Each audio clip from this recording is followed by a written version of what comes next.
I just wanted to invite you to join me tonight for our study in Proverbs chapter 13. I am continuing my verse by verse study. Proverbs is a challenge, but it is so practical. I like to call the book of Proverbs uncommon, common sense. As things that as I was growing up, it was the obvious thing. You didn't need a theological degree. You didn't need to grow up with a seminary background. You were raised by people that knew the scriptures. They had an uncommon common sense. Even some who were not believers understood basic truths. Sadly, in the year 2021, we live in a society that is far from having any kind of common sense at all. In fact, some of the things that are just obvious have suddenly been questioned. And it is my joy to continue to study Proverbs with our church family. I wish I could have everybody that is a member of Hillsdale Baptist Church here for tonight's lesson, because we need to know what God's Word says, and we need our thinking challenged. We need a purging of the ways and the thoughts of the world so that we can focus on that which is right, true, just, holy. God's Word, God's laws, God's commandments, God's statutes. They are the very essence of that which is true. Tonight I'm going to be looking at 6 points in the first 10 verses of Proverbs 13. The first is going to be found in the verses 1, 2, and 3 of Proverbs 13, and I'm calling that the power and influence of words. Then the second is going to be the work and its reward, the sluggard versus the diligent.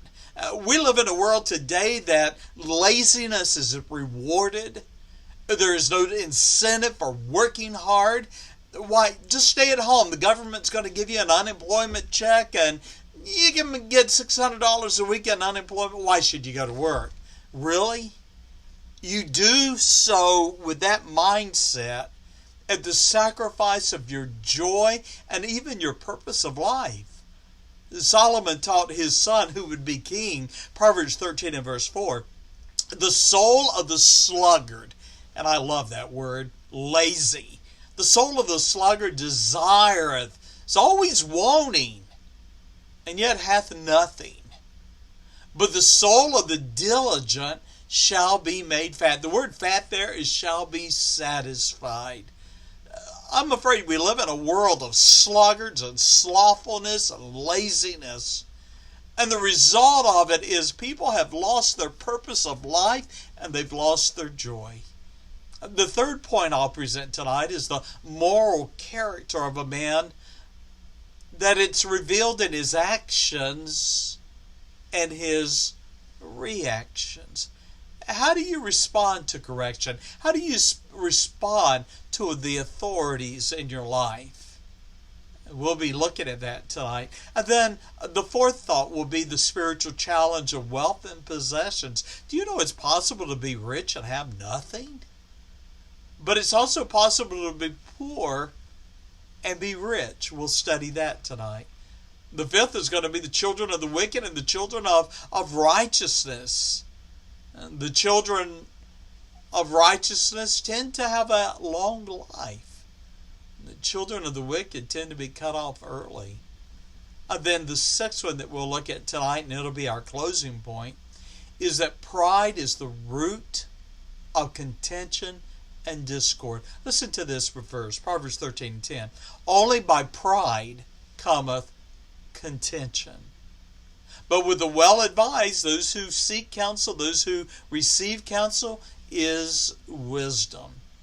You have a lot of strife and division and contention in your life, you can guarantee yourself pride is the root. Maybe you're not the cause of it, but it might be pride that causes you to react the way that you do.